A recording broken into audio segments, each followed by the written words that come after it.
Okay, in this video I'm going to talk about someone that in the past I mentioned her name. I had said Julie, and this was like years ago, and then I called her Julia. I said, that's it. I cannot remember her name, over time, and so I started calling her Jules. I just did this right here, this kind of take, but then I forgot a big important part of it too, and it messed it up. So this is take two. But anyway, and I mentioned in that one I've only known one person to have the name Jules. It was J-E-W-E-L, or was it Jules or Jewel? Anyway, it was a guy when I was young. I went to my dad's, I think it was his grandparents, and I was really young when we used to go there. But anyway, that was a kid in the neighborhood, around the same age. And I mentioned all that. And then, like I said, I got confused because I was thinking that Jules had worked for the radio station. It was actually a channel, or account, I think is what they call them, I don't know. Online channel. She has online in Victorson County, Texas. They have their own two social media platforms. One is Victorson County Online. Did I say Victorson County Online the first time? And the other one is the Outcast Online. So, okay, let me see if I can get this together. I started having a cough right then. Anyway, Jules, she is a very wealthy woman. She's in her at the time, whenever she had made this decision, I think she was in her mid-50s, and she had owned a yarn store. It was yarn and everything like that. And she, like I said, she and her husband Sherman, they're very wealthy people living in Victorson County. Victorson County overall is filled with a lot of, not all, but quite a bit, are very wealthy people, since the settlers, old money, lots of it. And some of them new money. It was basically high tech, and then investments. And anyway, Jules, she had a yarn store, and then she decided she wanted to do something else with her life. I guess you could say, in a way, it was her midlife crisis. And she told her daughter, who's in her 30s, I believe, at that time, and it was her only child, and she said, I think her only child, and she said that she would buy it from her. She had already gotten some of her inheritance from other family members, and she wanted to use that money. And she said, why? You're going, Jules said, why? To Lisa, her daughter, you're going to inherit this anyway. She said, I just want to do it this way. That's the way she did it. She was very stubborn about that. And so Lisa has the yarn store. Well, Jules wanted to do something. She's a very, what's the word for it? Jules is very, like I said, I always said that about the money, and the money doesn't, a lot of people there, so it's not like it's a big difference. But, I'm looking at my notes. She's very, let me see, distinguished. Is that the word I used? Not distinguished. That's something I'm reading else. I don't know how to say it now, but anyway, I'll move on from that. She wants to do something different. She wants to have a little bit of a secret life. The people in Victorson County, some of the people who, they do have kind of secret lives, because they trained many of them that they had so much money they didn't have to work. They want to be productive members of society, so they started going. Some of them chose to go into what Jim does. Jim is he trains in law enforcement, and as he got older, he's now about ready to retire. But as his business started getting changing over time, he started developing these programs for people to learn, people in the county to, well, first it's self-defense classes. And then from there, the people were saying, hey, why don't you teach us some of this stuff? Because they liked true crime, they liked, things like this. And so he started developing classes for them, and they found they really loved it. And so he started training different people in different types of things, including martial arts. His company did, of course. He didn't do all the work himself.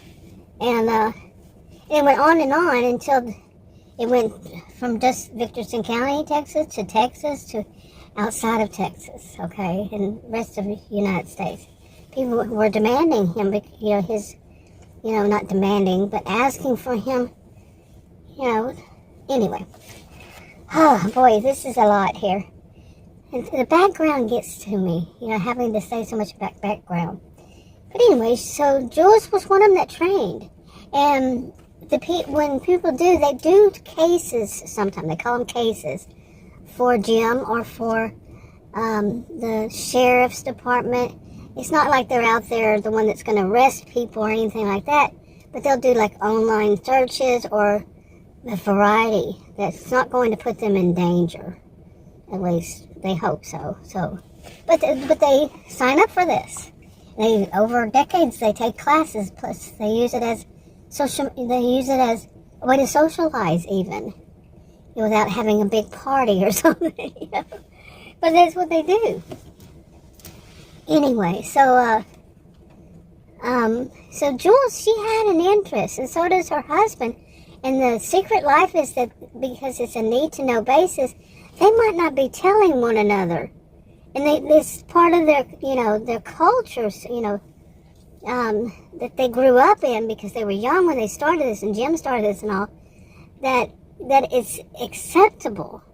That, now all the rest of them that come since then, it's part of theirs too. The next two generations, they know that people are, their spouses and such, and even their children are going to have secrets. Their adult children, of course. They're going to have secret lives. That they do these kind of cases, and that's acceptable. Got all that? Yeah. So, and Jules, she has one. But Jules wants something outside of this. This is where I'm going with this. And she made a channel on online, and Victorson County online, and both social media platforms do not allow the person's face. They'll show the hair, they'll show the body, they'll show everything else, not the face and not the voice. They change the voice, and that's in the contract this way. And you can't use your real name. If it's a business where they're actually selling something and all that, that's different. And it has to be two separate accounts from any just other than business account. Anyway, so that's a whole story in itself. Again. So anyway, Jules, she wanted to do something that she liked, which was be it the happy homemaker or not. Okay. And she wanted to talk about things in there too for younger people who are married, who are homemakers. She gives them some little pearls of wisdom, that she gathered over her life. Now think about this. She's very wealthy. She doesn't have to do her own homemaking and everything. Okay, she has people who do this, that, but she also contributes to her own. And she learns from it. And like I said, she wants to do some of these things. It's something that she likes to do to keep active. But she has so many interests. Okay, now you gotta see her also as this woman who, she is, I wish I could think of that word for her. I would just continue to say distinguished. Okay, she is, you would look at her and you would think this is somebody who has never lifted a finger to do anything in any homemaking, any house cleaning her own house or anything. You think somebody's done it for her whole life. Okay, she's not someone who knows how to knows martial arts, or unless you knew that she does. You see, you just wouldn't think of her that way. But like I say, she's into this. Anyway, now she likes to give people, so she develops this channel, and nobody sees her face, nobody knows who she is. And she gives little pearls of wisdom, for other homemakers. And people start loving it. Because a lot of the stuff, some of it is kind of funny. Some of it is, oh yeah, I would have never thought of that. But like a kind of funny, oh yeah, I get it now, ooh, I was wrong, that kind of thing, is like the person who does the laundry. When I grew up, my brother did our laundry. We had 5 kids. His thing was the laundry. He's autistic, and he didn't really want anybody touching the laundry. It was his, so we let him. The rest of us were all, 4 siblings, female, and so that's why I say it like that. The person who does the laundry, that's how I grew up. One thing, they could complain about is, why does everybody not turn their clothes the right side out? It comes out of the dryer inside out. And they complain about it. Don't do that. Like Jules would say, don't do that. Because it's inside the dryer that happens. Now, I know this for a fact. Because I used to complain. And then I started to realize, wait a minute, I don't turn mine. Because I started separating mine. I've washed mine separate. And I don't know why I had never noticed this before. I really hadn't. But it was probably around the same time that I noticed that they kept doing that. Maybe it's my dryer. My new dryer. But, yeah, so she would say something like that. Don't do that, because it happens inside the dryer. It's not the person doing it. And it was never me doing that to my own clothes. It was just some clothes. You see what I'm saying? It's not all of them. So, it's not the person. And once you find yourself, wait a minute, I did not leave that inside out. I don't leave that many clothes inside out. I don't leave any. You get it. Anyway, wow. Yeah, I was looking to see if I had written that in my notes. But what I found was that I had written that Jules, basically her happy homemaking or not, channel, she it's about marriage and family and helpful hints, focuses on positive, negative, and indifferent. Doing something out of her ordinary. She's very sophisticated, that's what I called her, and wealthy. Her secret, and I put in quotations, wild life is her happy homemaking channel. Now, that's her wildlife. I wrote, she's disguised. No one knows it's her. Her husband Sherman and daughter Lisa would never watch that, so she doesn't feel guilty for it being a secret, except for virtual county employees. None would, the people who know her, the employees, and none of them would risk their positions on telling something like that. Plus, it's in the contract. And if they do, they're banished to the outlaws. There's a town called the Outlaws. Something like that. But she never puts out that it is suggesting, she's suggesting anybody do this, or advice, even though, like I just said, never do that. No, she lets it known that even if she says that, it's just, expressing, she's not giving advice. It's just part of the thing. And it's alternatives. And anyway, she has a disclaimer, too. It says, this is not any form of advice or anything like I say. But anyway, that's what I had written. But I guess I never wrote that one down. Anyway, there's so much more to it. And it's always, like I said, so much history I have to go over. That really bugs me. And like other kind of things, like she says, like I say, she's saying this is not any form of advice. She's just giving people a heads up of alternatives of what she had seen. And she mentioned that she feels like a division of labor is very important. Like one person does the kitchen, and one does the living room, whatever it is. If there's a division there, and let me see what else. And then sometimes they can change, and everybody should know how to do each whatever task it is within a household. But me, now myself, I would say that like one person does the kitchen because the whole thing of somebody coming in the kitchen moving stuff around has been a pet peeve of mine my whole life. Well, since why am I laughing so much? Since I was, I met and married Adam when I was 18. So I'm 62 now. And his family, when they would come and visit, certain members of his family would go into my kitchen. They like to cook their own food, from that they grew up on, this kind of thing. So they do that. And I didn't mind, but I didn't like it. I didn't like their food. It just had a different taste, and to each their own. My view is you eat what you want to eat, but don't try to force me to.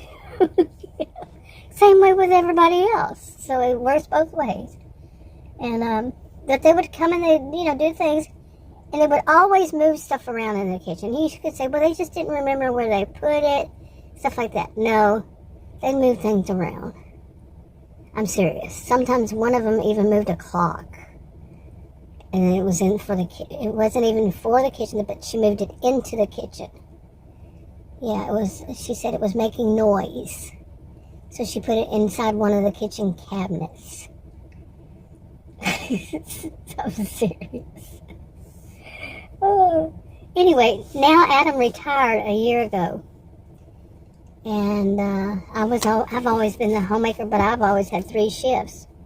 Seriously. The homemaker, I had a job, and I was a student for a good chunk of it. And, but he retired about a year ago, and he likes to be in the kitchen. And I guess it's something that, for him that, he never did before. Like I said, I was 18 when we met and married. He never wanted to do anything in the kitchen, and I didn't really want him to, because I didn't like that food. I don't eat mush. A lot of it is mush. And it's also organ meat. No, anyway, to each their own. Seriously, to each their own. It's not mine. But he moves stuff around. When he slowly started getting to where he does more in the kitchen. And, he's learning how to cook. He did not know how to cook. Okay, he's older than I. And, so I guess it's just something that he can focus on during the day. Because he was so much worked all of his life that now he doesn't have anything. He never had hobbies. I always ask, what's your hobby? He never had a hobby. So that's become like his hobby, I guess. Because seriously, all those years I knew him, he never wasn't like to do anything in the kitchen, and now all of a sudden he retired. My grandfather was like that too. So anyway, that's Adam's thing. But I go in there now and things are so moved around. I don't want to even. Nope. You cook, and he even cooks. So I'm like, I'm like, it's very seldom now do I. But I've been sick. I've been ill this year, so. The past 3 years, different things. I can't really bend over, like to pick something up or something like that, or to get something out of the cabinet. Yeah, it causes problems all around. So, hopefully this stuff is going to be over one of these days. Anyway, boy, I am rambling. Oh my goodness, I'm going to wrap this up.